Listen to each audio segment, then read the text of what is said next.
Well, welcome to the second session of the networking sequence. This is sponsored by the Alumni Leadership Series here at MIT.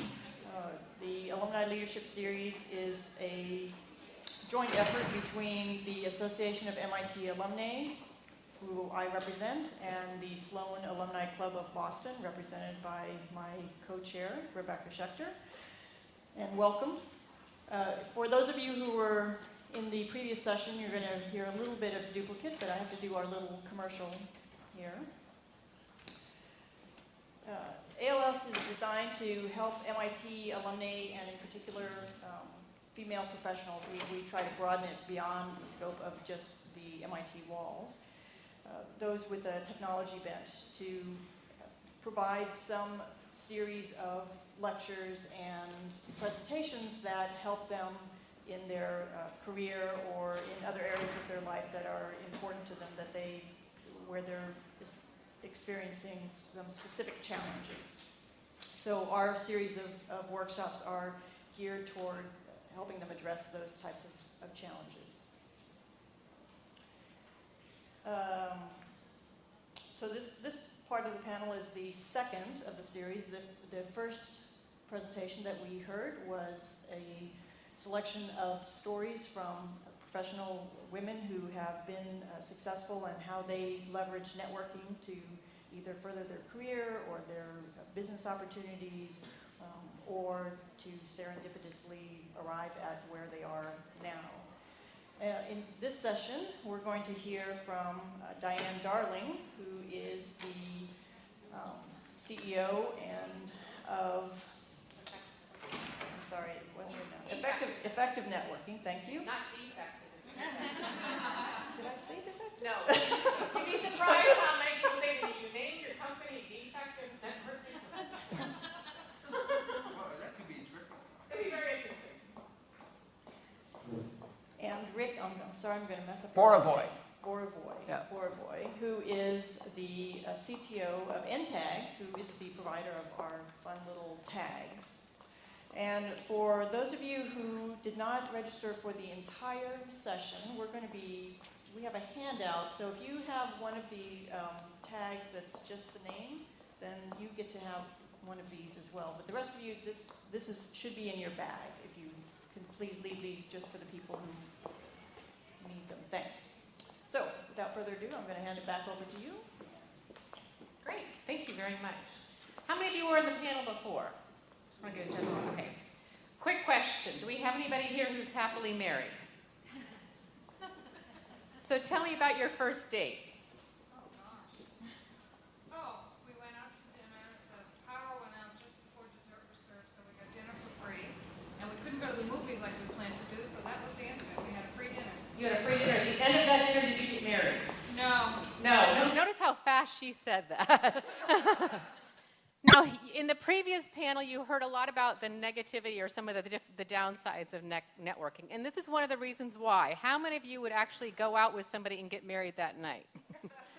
But you go to a networking event and you have the feeling, true or not, but you have the feeling, Lori, are you going to be useful to me? I want to know right now. If not, I don't want to talk to you anymore. And you have that feeling of just, they're measuring you right away. They're checking out where, who you're with. It happened to me a couple years ago when somebody told me that they weren't going to hire me because I wasn't driving a BMW or Mercedes. I thought that was kind of interesting, especially since they wanted me to do the project for free. But part of the whole idea with networking is it's building relationships before you need them. And ask anybody last Monday on Wall Street. If they started thinking about all the different places that they should have talked to or all the different people that they've lost touch with, what they typically did on last week in Wall Street is they started identifying who they knew, who trusted them, who did they like. And I'm going to talk a little bit throughout the session about the difference between your database and your network.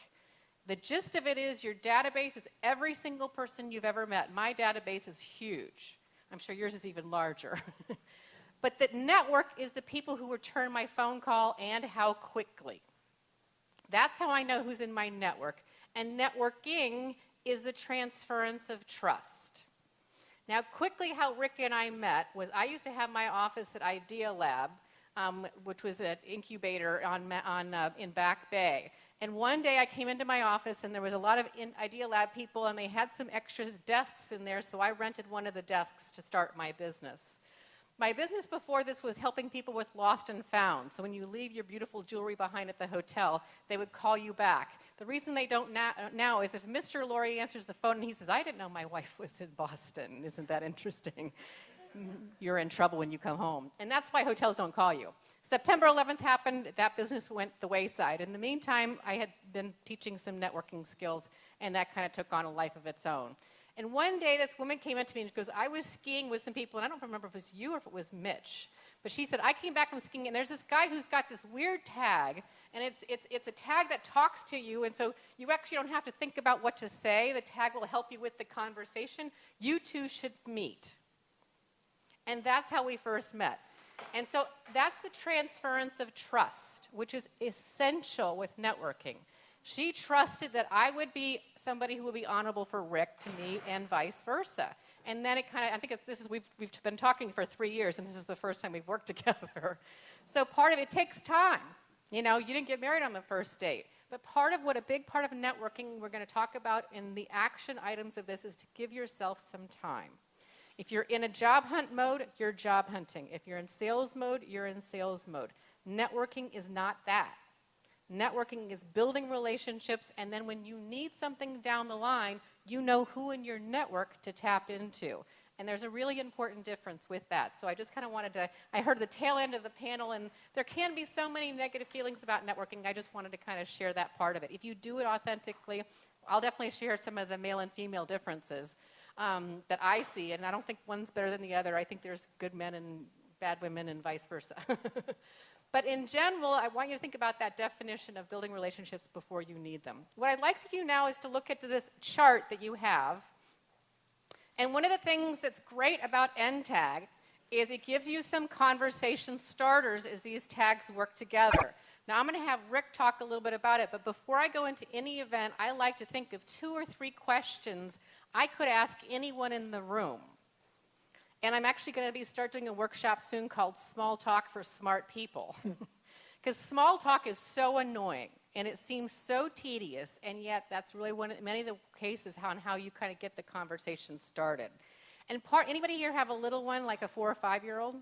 Okay, 4 or 5-year-olds have no issue with this. It's just great. I was on a plane a couple of months ago. I was sitting there, and all of a sudden I felt myself being watched.